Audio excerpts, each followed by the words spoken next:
nakuja kwa mwenyekiti, nipe mpango wa utaratibu wa soko. Kuna kiasi gani?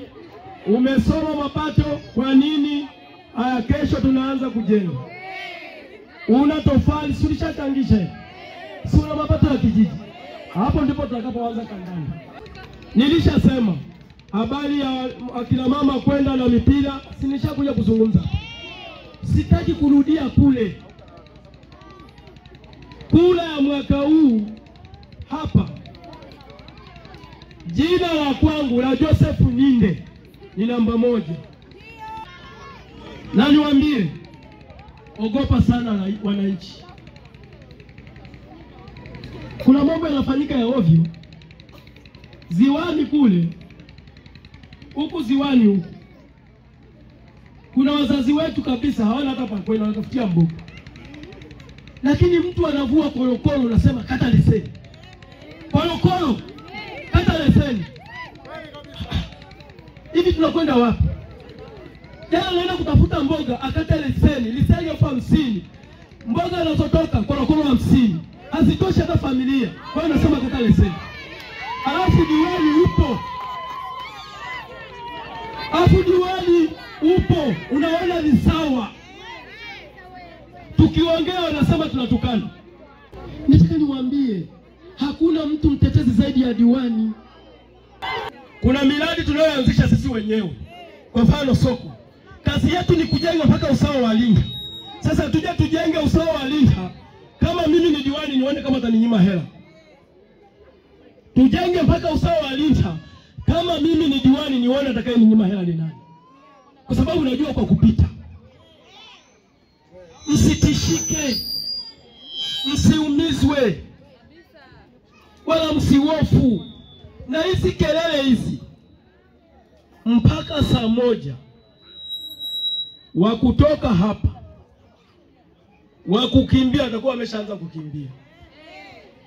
Ili kuweka demokrasia, waache watu hawa waamue wenyewe. Na ndio maana wasanii wanasema mapenzi ya pesa hayadumu. Mapenzi ya roho ni ya maisha. Mwaminini Ninde. Mpeni kura. Ninyi wenyewe hamtajuta. Mimi na muamini. Na tumeamua wazee wazima, kina wazee wenzangu kina Kawimbe, si kwamba tumechepuka kwa maksudi. Mimi wakati tunahangaikia haya kwenye chama chetu hicho, mimi sina ugomvi na Samia. Mama Samia aliagiza warudishe jina, hawakurudisha. Na ndiyo maana mpaka sasa nilikuwa na shati lake kipindi hicho na naendelea kuwa na shati lake, hakuna kuninyang'anya, ni shati la kwangu. Nimechepuka kidogo, tutafute haki na Ninde wetu, tuonyeshe adabu. Na hawaji kukata tena. Na wasipojifunza kwenye hili, wanataka kutuharibia chama. Na tumewaambia waendelee kutunza chama chetu vizuri. Leo hii tuko huku, kesho tunaweza tukarejea. Kwani nani alijua? Naanza juu.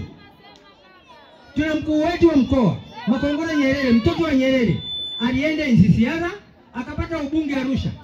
Sasa yuko CCM. Dhambi iko wapi? Marehemu Ngwila alikuwa ACT Wazalendo, akaomba urais, wakampa ukuu wa mkoa, akarudi CCM, maisha yakaendelea. Basi mbaya Mwenyezi Mungu amemchukua. Makamu mwenyekiti wa CCM taifa, Mzee Stephen Wasira, ameenda NCCR kuomba ubunge na sasa akarudi CCM, ni makamu mwenyekiti wa CCM taifa. Dhambi iko wapi? Kwa sisi na ninyi vijana niwaambie, ukombozi wa sasa mumshukuru Nyerere, mshukuru na dunia ilishaleta vitu hivi. Ni uhuru. Ukiona unanyanyasika huku, nenda kule. Mimi ni Mkatoliki, nikiona mazongezonge huku, taenda kusali kwa Kennedy, kanisa lolote, taenda hata Sabato, taenda hata Uislamu. Yote hii ni kutafuta ufalme wa